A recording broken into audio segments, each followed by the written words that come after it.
I'm gonna try to. Welcome back to the Speaking and Communicating podcast. I am your host, Roberta. If you are looking to improve your communication skills, both professionally and personally, this is the podcast you should be tuning into. And by the end of this episode, please remember to subscribe, give a rating, and a review. Today, I have the pleasure of being joined on the show by Collette Gee.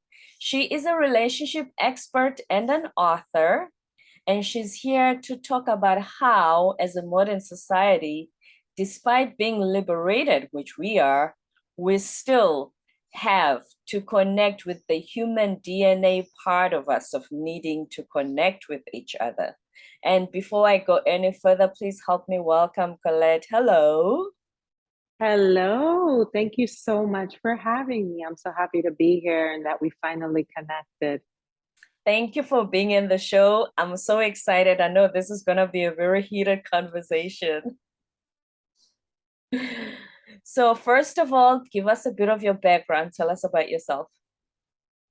Okay, so I'm a dating and relationship expert and helping men and women to find love, repair their relationships, or get over a breakup. I'm an author of a new book called Finding Happily No Rules, No Frogs, and No Pretending, and a few workbooks that I've written to help clients or other people that need it. I'm a mom, I'm a wife, I'm a grandmother, and I'm here because I really truly believe in the sanctity of relationships and marriage and love. It's interesting you say that because I feel now, especially in us in Western countries, it's almost come to a point where it's almost like marriage is replacing this. I'm ambitious and I want to be free and I want to do this. Is it supposed to be a substitute, or can we still be ambitious and career driven and still be married as a society? I think you have to recognize that marriage too is a relationship, but also it's a contract. And we make business contracts. We get a contract for our car lease and our contract for the place we decide to live. And we have all these contracts going out there, but we fall short in our American culture, especially, to make a contract with the one that we say that we love. And why is that? I think that some of the challenges is that people are not really knowing how to make those connections, or there's a lot of propaganda that's telling them you don't need to get married, you don't need a man, you don't need this. Especially promoted, this message is promoted to women of color, Black women in particular. But I disagree with that, and I think that it does require a lot of work on ourselves before we can go into a relationship with someone else. And many of us don't want to work on improving the qualities of ourselves to make ourselves ready and prepared. We'll go out there and get all the skills, the tools, and the requirements that we need, the degrees and everything for that great career, to make that money, to buy that house, to buy that car. But when it comes to improving the qualities of ourselves in order to make for ourselves as a better suited partner, some of us fall short to do that. It's too much work. Take me as I am, but it's like, well, who is it that's coming into the relationship that this individual should take as you are, and who is it that you're inviting into your life? So It's interesting with the messaging because during the civil rights movement, a huge percentage of the Black community was married, and that's when things were tough. So how is it that now, who started this whole "I don't need a man" rhetoric? I feel like somebody went out into one of the communities and put this lie out there. You don't need a man, whispered it into the ears of women. You don't need a man, because who is this person that made up this lie? Because you're absolutely right. During the most challenging times of our lives, even Black individuals from the African diaspora that were living on plantations, desired deeply to get married. And when they were Hmm. coming off of those plantations, they desire to keep that marriage. It was something, it meant something. It meant that we are connected, we are a family, we are a bond. And then somebody went into the community and whispered, you don't need a man. And also, I believe what happened is especially, and I'm not referring to all families, but as the woman became more liberated, that became its own message itself. But Mhm. in the Black community, I believe also that Black women and Black men were living, it was harder for us to survive. And so then comes in the help, the systems that, well, the social systems or social programs to help us, that said, well, we'll help you, but you got to get rid of your husband out of the house. He can't live here if we're helping you. That was a So then, requirement? oh yes, that was an Oh. absolute requirement. So if you are a married woman and you have 4 or 5 kids with your husband and you're both working very hard in the home, and then you think, well, let's just apply for some social help so that we can pay this mortgage to this home that we own, or just get a little help to get up on our feet. And then they come into your home, the social service, and says, well, we'll help you, but he can't live here and he's your husband. Well, then he moves out of the house, or he's sneaking in and out of his own house to spend time with his own family because he can't afford to take care of and support his family. So that is when I believe that became even more of an issue in the Black community, the separation of the Black man and the Black woman in the home because of social hardships. Sounds to me like it wasn't a whisper at all. That was very clearly stated. Very clearly. And then, if we hop on over to, other groups, or European women, they became the liberated woman. I can go to work 9 to 5 like him. And why did this happen? Well, when you have husbands that are controlling the money in the house, being Mhm. abusive perhaps to their wives, not making things equally. She has a brain, she has a mind, and yet she's completely and utterly dependent on her husband for her survivability. Women got tired of that and they felt like they wanted to have a voice in their own lives. But can we have it all? Absolutely, yes. We had it all before this construct here in this country, in America. You know, does it exist primarily so in other cultures and countries? Well, here's the thing: when I was visiting London and France, they have more so where this whole thing now where you don't have to get married either. It's like, this is my partner. So you can live in London with a partner and get the benefits of being a married,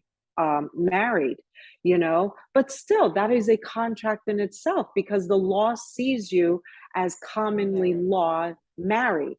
So it's still not the same in the States. In the States, I think it's what, I don't know, 8+ years or probably even more than that, that the law will see you as common law, and not even in every state. So you could shack up with some man in America for a year, 20 years, and have built this life together and Mhm. not be married and not get a dime of what you and him put together into that, and have to fight in court to prove that, what you've earned together and built together, you deserve some. It's Speaking ridiculous. of that, remember the great Chadwick Boseman?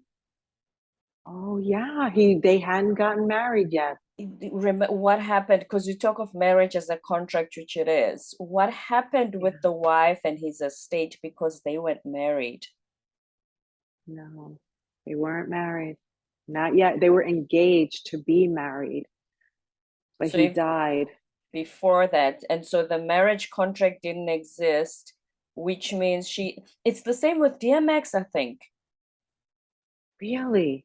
I didn't hear Yes, that. he hadn't married I'm not sure if it was his fiance at the time, and then the whole thing Mm, of the estate, it becomes very tricky. It's the same with going to the hospital and they want a next of kin because there's an emergency and they need to make a decision. Do we pull the plug? Those kinds of situations usually require that you be the spouse. No? Exactly. Yes, yes, absolutely. I mean, you cannot, in America, you cannot make very important decisions on your own life, even if you've been sharing your life with this individual, unless you are married. So that's just the law that we're talking about. But value wise, I think it's something to be said about our society when we make the decision to marry the person that we claim to love and respect and want to spend, hopefully, the journey with, while you can, because sometimes marriages don't work out.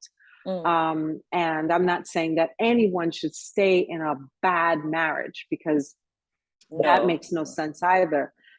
But what I am saying is that if you're going to make a commitment to this individual, you're dating this individual, what is the purpose of dating this individual? And this mantra, I don't need to get married, I don't need a man, I don't need this, outside of the propaganda of who it benefits for you not to be married, and who is controlling who does and who doesn't get married.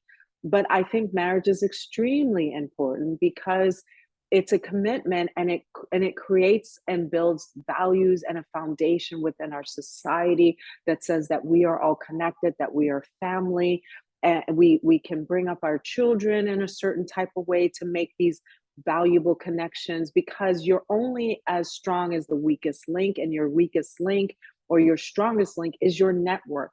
And your network is the people you marry and the people you build a family with and the people that you wind up building community with in your extended family. And when those things are broken, it's very hard for us to build a very strong and sustainable society that works. Mm-hmm. It's in The funny thing is, it's so ironic. One moment, especially with this podcast, we talk about connection.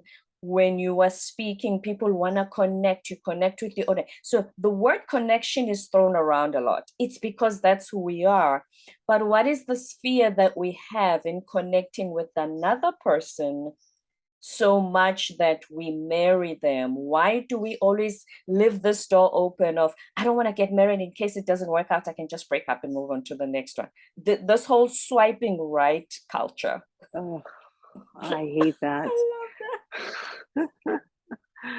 Yeah, like a checklist, swipe right, swipe left. I'm not, like some horrible bucket list. It's horrible. I mean, they call it a dating site or a dating app for a reason. If they were a marriage site or a marriage site, they'd go out of business. So they don't benefit you to actually get you married. Granted, some people do meet somebody and they do go on to be married. that. Good for you.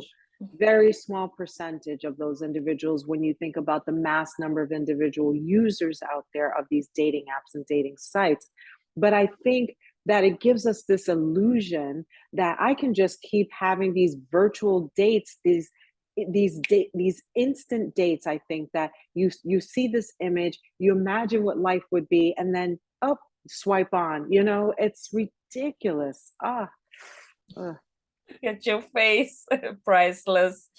Tell us a little bit about your personal life, your journey when it comes to marriage, so that, because sometimes people, oh, relationship expert, I wonder what her marriage is like if she thinks she knows what she's talking about. Yeah, like before the show, I was sharing that I had been married multiple times prior to the marriage that I'm in today. And I was in an abusive marriage, and very violent relationship with my husband, my first husband. And then that led from one tumultuous relationship after another. And I stopped at this point and decided that it was time for me to make a marriage contract with myself and build up this loving, meaningful relationship that I had with self, because I hadn't cultivated that ever. And I was in a bad relationship with myself, which allowed me to keep inviting and keeping these bad relationships around. So when got myself to a place where I felt whole and complete, I was ready to open myself up to receive love and to share the love that I had to give. And that's when I met my husband. And what was different about that is I made the decision to approach him. Whereas before I would just wait and see who was going to approach me. Oh, maybe that guy would like me. Oh, I wish that guy over there would like me. And I can see how it goes with him. But instead, I'm like, I've chosen everything else in my life, even the bad stuff that happened. Mm. So I'm gonna get to know this guy. I get to choose who I want and how I see my life unfolding. And it was the best choice that I made, and a very powerful choice. That I have no regrets in. He's my best friend. And I base these choices on our values, especially our spiritual values, something that my other marriages did not have. They were not interested in God. They were not interested in prayer, meditation, or any of the personal development stuff. They could care less about that, but that was who I was. And dimming Mm. that down in order to fit into this mold with this person that just wasn't fitting.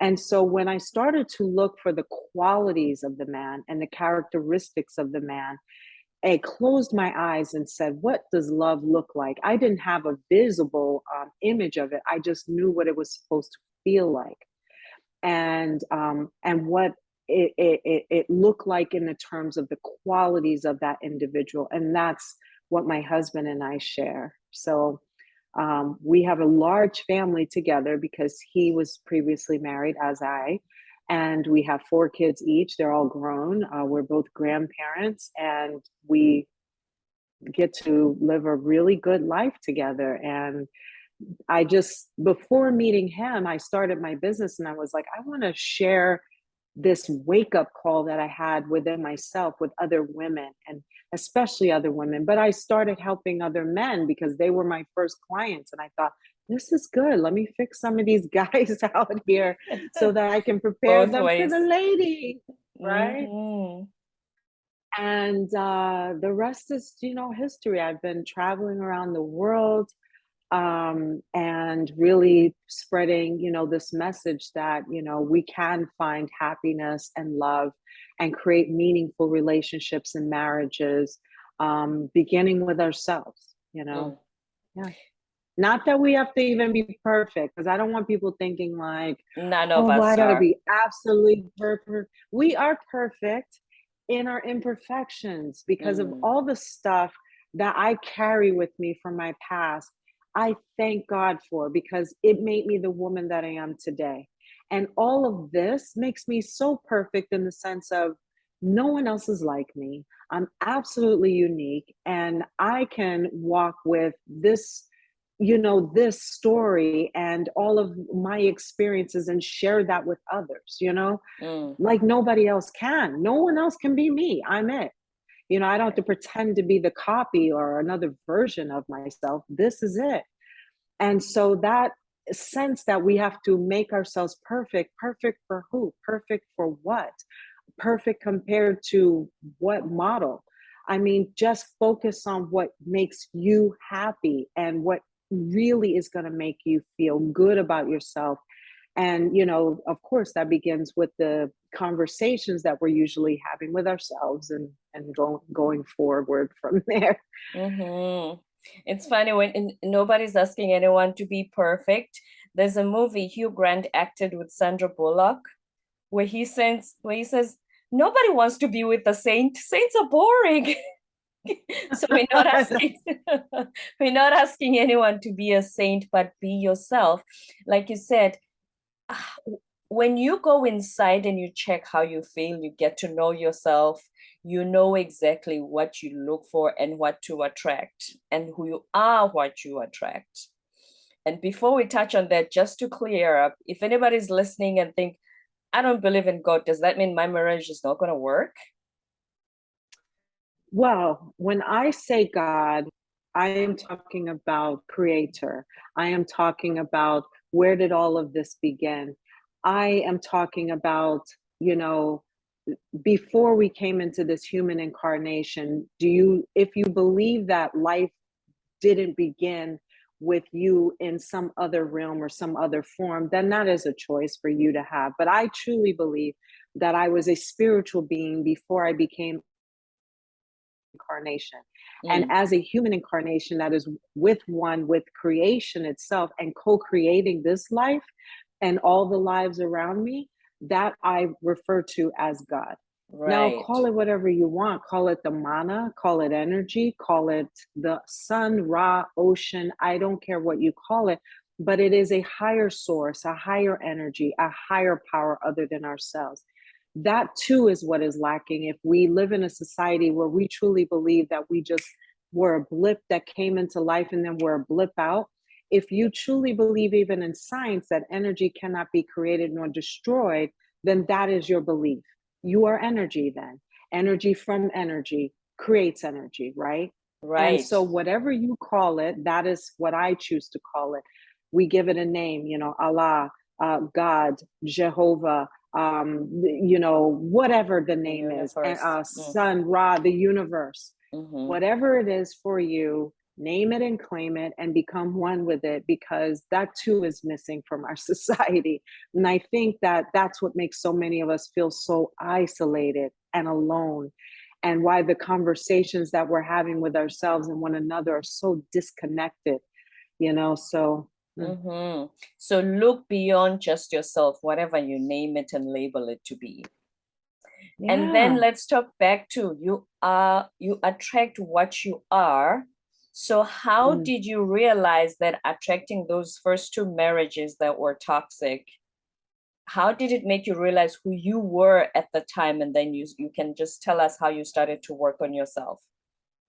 Okay, so yeah, because we are attracted, we are who we attract, right? And Mhm. so in the marriage, if I'm with a man who's violent and abusing me, then I'm a victim, right? And if I'm with a man who's cheating on me and lying and stealing my money and using drugs, again, I am powerless. I am a victim.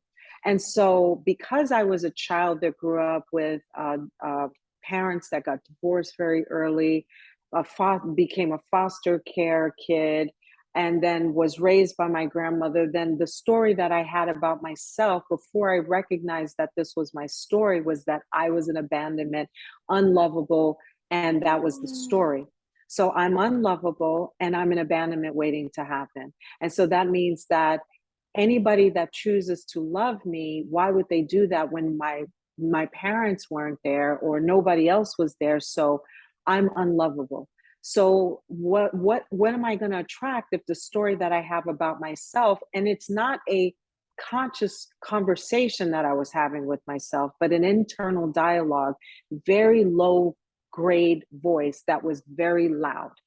And I said, well, I'm unlovable. So a man comes along and said, hey, I'll unlove you. I'll unlove you real good. And that's what happens. So when I realized that the relationships that I was allowing into my life had more to do with my choices. And please, ladies, gentlemen, too, that have been victims of violence, this is in no way victim blaming or saying that it is your fault that someone beats on you or you wind up in an abusive relationship, because it takes two, right? And no one has the right to inflict violence on anybody else. But what I am saying is, who are we being? Who was I being when I got into that relationship? Unlovable, undeserving, unworthy, ugly, a victim, and a fool. And so I decided that if I keep getting into these relationships and I'm praying and I'm asking the universe, God, family, friends, everybody, why do I keep getting into these relationships? What's wrong with me? Right? It was the right question, because it wasn't what was wrong with me. It was why was I making these choices? And I didn't realize that they were choices that I was making. And I told you, I started to build a relationship with myself, beginning with this mirror exercise. And it was affirmations, looking in the mirror, Yeah. looking into my own eyes. And I cried, and I mean, wept, because every positive affirmation I was telling myself sounded like lies, because the story I had been telling myself for so long was, you are ugly, you are skinny, you are black, you are undeserving, you are unworthy, you're a victim, and so here I am telling these positive affirmations, you are worthy, you are loving, you are lovable, you are deserving. And it's like, you're a liar, you're a liar. And I remember, you know, um, going to church and asking my pastor at the time, I've been doing these affirmations and I'm telling myself this positive stuff, but it feels like I'm lying to myself. And he said, well, you've been lying to yourself all this time, telling yourself these things that were not true. So it's going to take time before you believe your real truth. And Mm-hmm. I just kept up with it, and weeping and crying, but holding on and being there for myself and staying committed to myself and forging a contract with myself and communicating with myself in a compassionate and loving way, until one day I believed it and I started to walk in that. So it was a journey, and that journey took me to the place that I am today. So I don't speak like, ladies, man, get your stuff together and find somebody, just throwing that out there frivolously.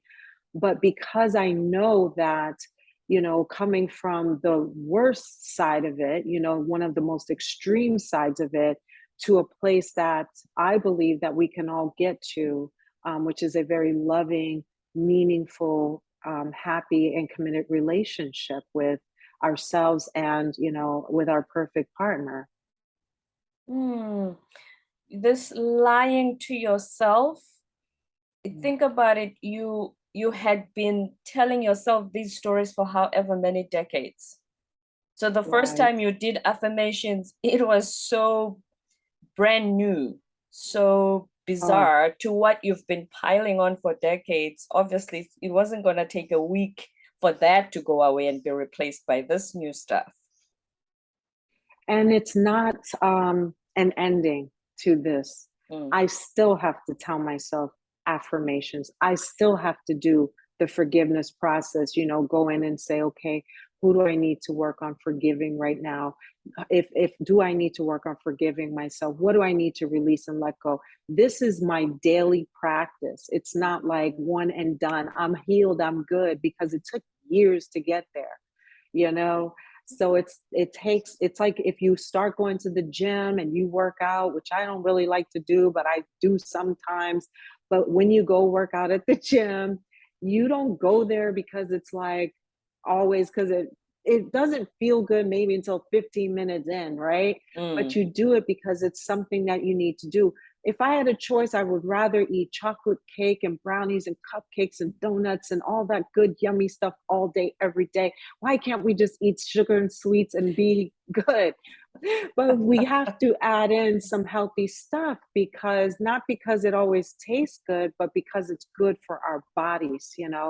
So Mm. affirmations and doing, personal development work is a requirement for the mind and the spirit, in order for us to be able to go out into the world and transact with others. Mm. You mentioned forgiveness, and the most important one is the forgiving yourself, which a lot of people forget. When we're on this healing journey, we think, yes, I must forgive Collette, I must forgive Roberta, I must forgive this person and my mom and my dad. Yes, now I understand they did the best they could. But what about forgiving yourself for all Mm. the lies you told yourself, for thinking, I should have known better, I should have done better. How did I get into this situation? How did I get into this toxic marriage? A lot of people forget that step. Absolutely. The first workbook that I published is called the Forgiveness Process Workbook. And the first person that you forgive in the workbook before you even do any forgiveness on anybody else is yourself.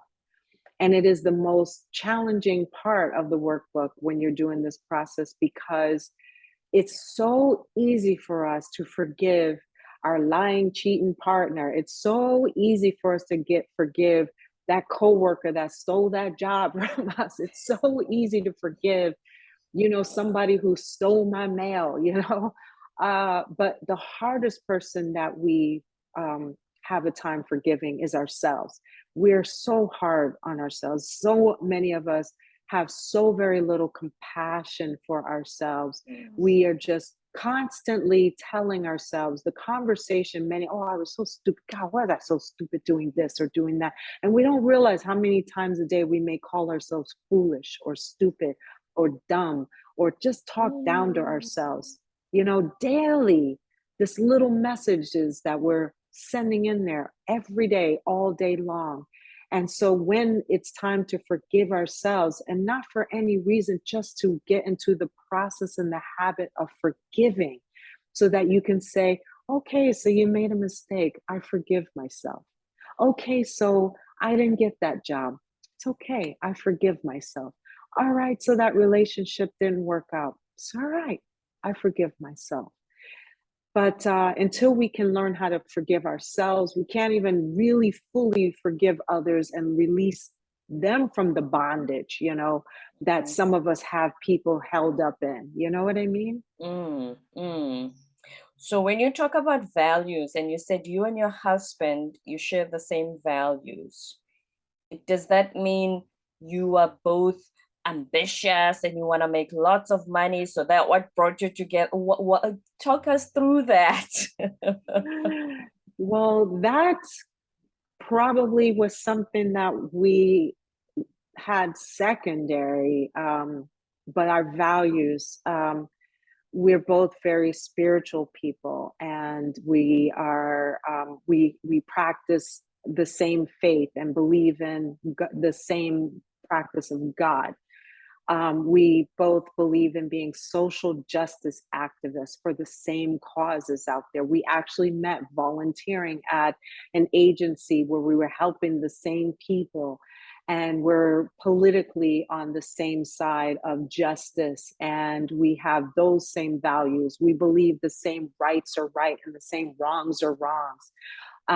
And we believe in living from a space of being a good person and not being a person who's malicious or manipulative or a liar or a cheater. So those values, those are very important to us. And we share the same intellect. We are both avid readers. We can spend hours and hours reading books in bookstores and just spending time around books. And we both are creatives, so we both write books and scripts and things. So values and similarities and beliefs, because our belief systems, the BS that we're telling ourselves most of the time, frames our values, and those values become part of the core essence of who we are. Not all beliefs should be the beliefs we keep. Some we need to discard, they're horrible. But the true values and our essence of our being is that thing that says, I want to be with a honest, loving, happy individual who's spiritual, who believes in, treating others really good and fighting the good fight, and working for right and just. And that is who my husband is, and that's who I am. He's way more than that than I am. He's like, I always say to him, like, okay, I still got to work on my pass into heaven. Like, you're a little goody two shoe. You're definitely in the door, and I've done a couple of little things that I'm still not ready to change, and so I got to work on that. But he's already in the door, like, come on, hoping I get in. Yes, they say marry someone who makes who helps make yourself better, a better version of yourself. When you are dating, then how do you establish, or what questions do you usually ask to establish if that person shares the same values as you do? Is there a way to do that? Is there a process through the dating phase to establish if you're on the same page? I think there is. I think just by learning about what types of extracurriculum activities outside of work they're involved in. Because even if a person works in, let's say, social services or as a teacher, we sort of look at these people like, oh, or, I used to be a nurse before the business that I run now. Mm. And people would say, oh, that's such a good thing. But that doesn't mean that I have good You're the values best because human I do being. that for. So I think you have to find out what people's extracurriculum activities are. Like what outside of work, what do you do for fun? What are their spiritual beliefs? What are their political affiliations or values? Find out. There are questions to find out. What someone finds is just and right. And I think in the beginning, it's important for us to observe.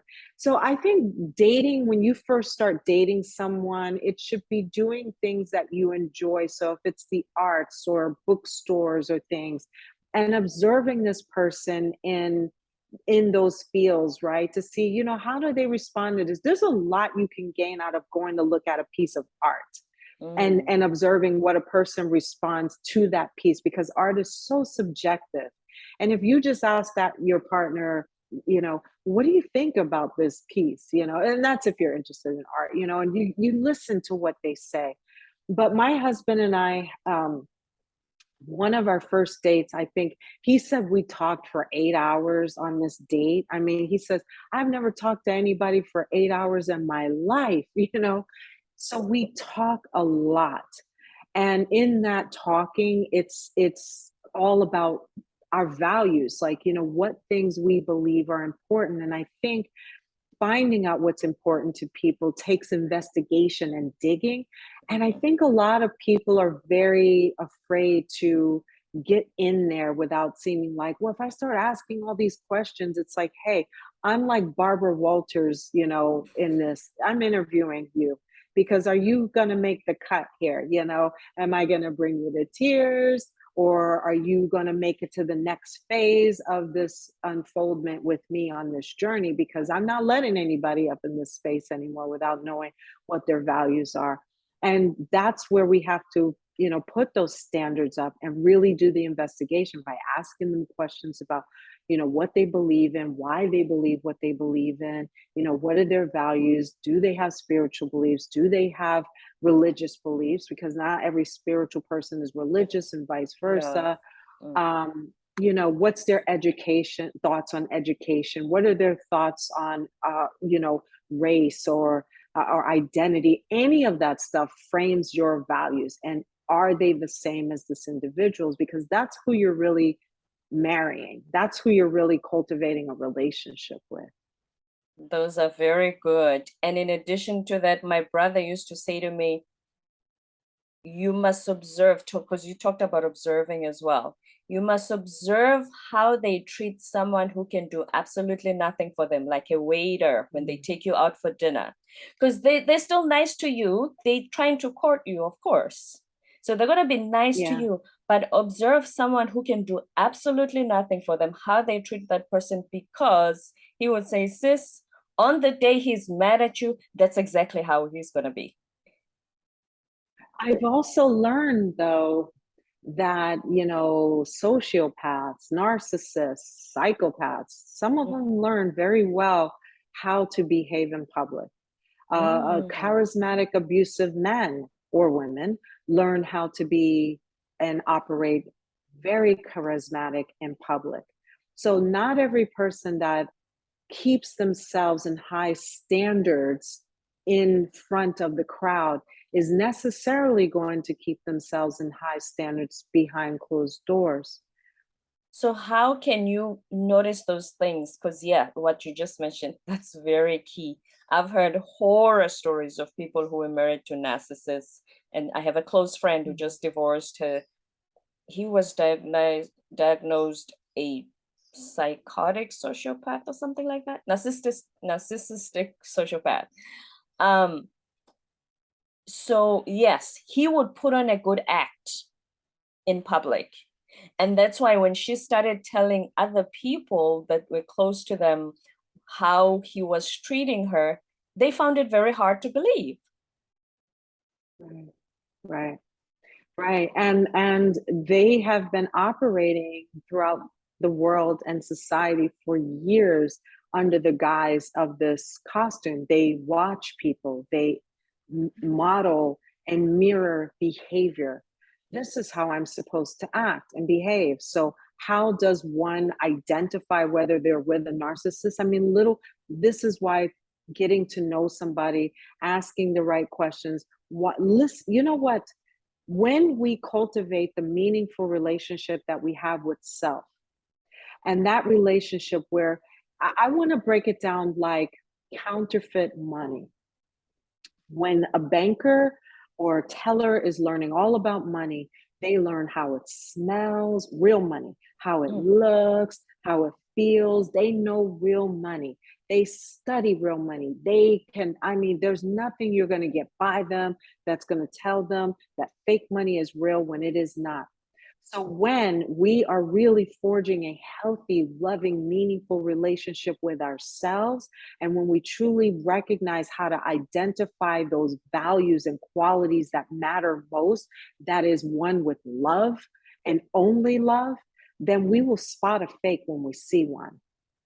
No matter We will how spot well a he fake, acts in public, in no front of matter us. how well they act, because you'll know it's a fake. So I mean, it just, love is always and only going to be love. It can't occupy hate. So if anything inside feels amiss, that gut of ours, Mm. that feeling, that thought that we ignore is telling you something. So observe, you know. Do we sometimes mistake that gut for, oh, that's just the fear because I've been hurt so much, I should give this a chance? You don't owe anybody any favors. I mean, I say this to women and men all the time. If you got a feeling that this person is not treating you the way you feel that you deserve to be treated, and you're treating yourself with high regard and respect, and really have good values and things, and you've been working on yourself and cultivating a good relationship with yourself, and you're treating this person good, and you don't feel like you're getting the reciprocity you deserve in that relationship, you have a choice to say, this is what I don't feel like I'm getting. What do you think we need to do to work on that? And if your needs are not being met, then your choosing to stay there is a choice. Mm. Do you That's think all I can say. but do you think that sometimes we take the, always look for red flags? Yes. And like you said, trust your gut. But do you feel like sometimes the red flag is just us bringing the baggage from the last bad relationship that didn't work out? And so now we are like this, all guarded, and I'm looking for the red flags. I'm looking for the red flags. But that's also good, because Mm. if my red flags are projecting onto somebody this my past trauma and abuse, then I'm not ready for that relationship. So whether or not it's true or not true, it's true, because you're not ready. And why get into a relationship with somebody when you're still in that space? So that means that you need to continue to do the work, because then if you're questioning and saying, maybe this is my stuff and it isn't about this individual's, and maybe it is, maybe it is not. But if those are the questions, that means keep doing the work.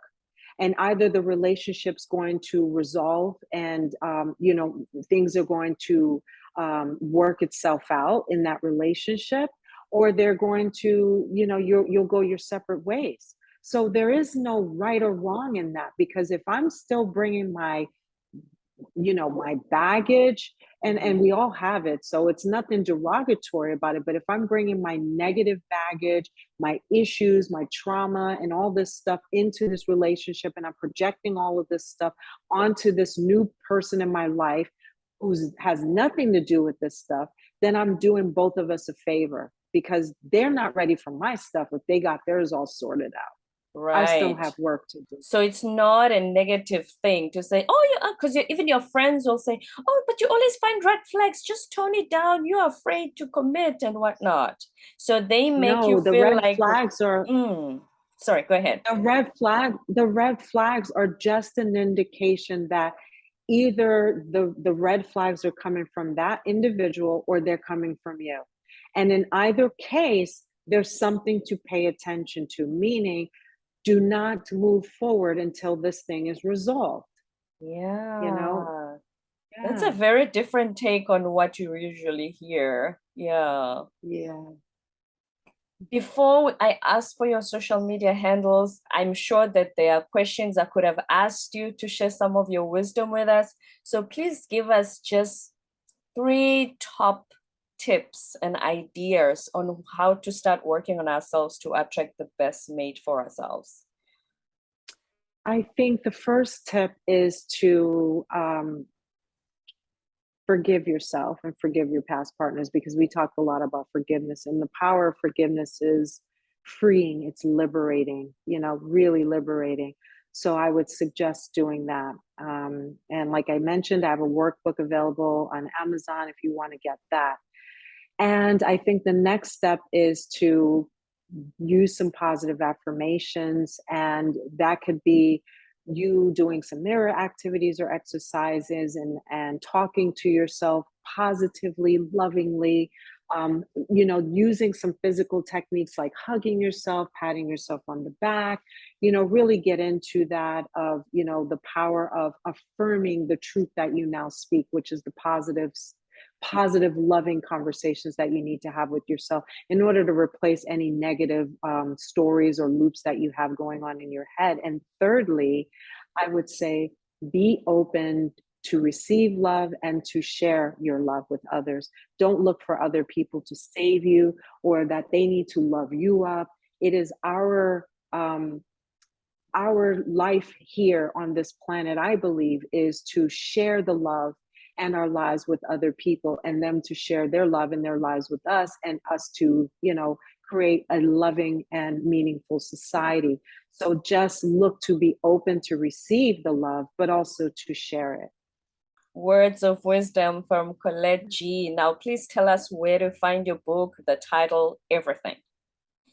So all of my books can be found on Amazon, Barnes and Nobles, Nook, iBook, Kindle, all that stuff. It's Finding Happily, no rules, no frogs, and no pretending. But you can visit findinghappily.com and find all the workbooks and my books available there, and also all my social media handles, or just reach out to me direct and say, hey. Okay, findinghappily.com, that's your website. Are there any other social Absolutely. media handles you want to share? Oh, sure. I'm on Instagram, Finding Happily. So that's I think that's the only social media I have left. I'm on Okay. YouTube, but that's a search engine, right? Is it Yeah. also titled Finding Happily as well? Yes. Okay. Findinghappily.com. Thank you so much, Collette. This has been wonderful. I've enjoyed our conversation immensely. Thank you too, Roberta. Thank you. So you heard it yourself from relationship expert and author Collette Gee on how the most important relationship is the one you have with yourself, because you are attracting who you are. Thank you so much for listening. Don't forget to subscribe, give a rating and a review.